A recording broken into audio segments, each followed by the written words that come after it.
tem uns impressos, né? Tava na minha cabeça o nome da seita. Uma seita de adoração ao diabo, né? Basicamente era isso. O nome não lembro exatamente agora, mas Então, na pena tem. Mas... Porque foi localizar todo um livro, ele tinha escrevido um livro. Porque é o seguinte, ele escreveu um livro que se recusaram a publicar. E ele, na verdade, ele escreveu num livro que depois ele iria realizar. Entendi. Essas mortes, elas copiaram algo que ele escreveu nesse livro. Entendi. E o livro era a Bíblia, não, Bíblia seria péssimo, né? Mas seria o manual dessas atrocidades que foram cometidas depois. Quase profecias, né? É. E eu lembro que você deu uma entortada na mulher lá, porque você coloca ela numa situação, e se fizessem isso com a sua mãe, né? Poderia chamar essa pessoa de monstro? Ela fala assim. Então, você entende as pessoas achando que vocês são monstros. E eu achei isso porque ela não se percebeu que ia pra esse lado a pergunta depois, né? E aí ela se dá conta, né? Quando você tá nessas entrevistas, é uma guerra mental. Né? Você vê que eu não levo, como você também não, né? Não não levo anotação. Porque você não pode perder o olho no olho. Exato. Entendeu? Porque o body language, né? A linguagem corporal. As grandes perguntas, elas nascem de respostas incompletas. Onde você às vezes muda totalmente. Ou de silêncios, né? Silêncio, pausas. Você muda totalmente o encaminhamento da entrevista mediante algo que foi contado. Mas para isso você precisa estar muito atento. E você não pode perder, você não pode baixar os olhos. Você perde o contato com a pessoa. Então, é assim que você consegue extrair, né? Eu lembro, por exemplo, quando entrevistei o Matheus Acosta Meiro, o atirador do shopping, né? Uma frase dele que me impressionou muito. Aquele do filme, que ele entrou no meio do filme. Isso, que ele assistiu o filme Clube da Luta. E depois... Saiu atirando mesmo. Exatamente, saiu atirando.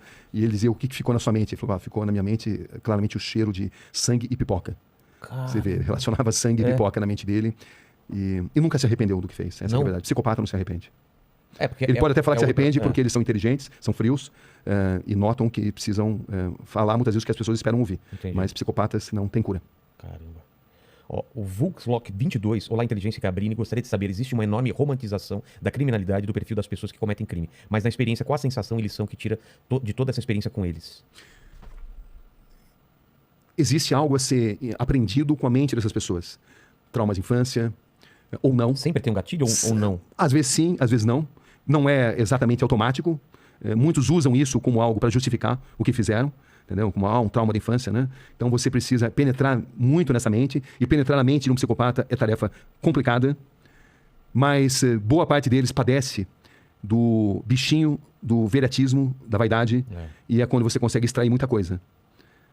E eles gostam também de submeter a capacidade deles de manipular a sua capacidade de perguntar. Então, eles estão sempre tentando te manipular a perguntar o que eles querem responder. Com certeza, com certeza. É um jogo mental violento, onde você precisa ter um máximo de concentração. Senão você faz exatamente o que eles querem. Senão você faz, senão você não surpreende. E eu costumo usar muitas vezes a tática de repetir determinadas perguntas em situações diferentes para extrair respostas diferentes. Entendi. Por um deslize emocional. Até mesmo psicopatas podem ter deslizes emocionais, embora eles tenham tanta dificuldade de se relacionar com emoções. Entendi. Entendeu? Então... é algo que você vai aprendendo, né? Você vai aprendendo e você vai lendo nas pessoas, no olhar das pessoas, nos gestos que elas fazem. Elas vão emitindo sinais. Às vezes elas estão morrendo de vontade de contar uma determinada verdade, desde que você consiga entender esses códigos. Ou outras vezes não. Como se fosse um prêmio que você precisa merecer, merecer intelectualmente para ela te revelar aquilo, né? Por isso que eu acredito muito em perguntas curtas e grossas, perguntas grandes demais, dão chance para a pessoa pensar no que vai responder. Entendi. Quando você está falando na sua pergunta, ela já está, vou falar isso, né? Entendeu? Não. Uma pergunta curta e grossa, muitas vezes, de sopetão, é uma grande arma. Mas também a maneira de entrevistar o Rogério não é a maneira de entrevistar o Mandíbula. As pessoas têm personalidades diferentes. Às vezes você precisa ser mais suave, às vezes você precisa ser mais incisivo. Isso muda. Como decidir? Experiência. Psicologia, eu sempre tive muito fascínio pela psicologia, mas a psicologia prática, né? Claro que eu me informo, né? Procuro ler os grandes mestres, mas é muito intuitivo também. Tem essa linguagem silenciosa, né? Com certeza. Corpo, microexpressões.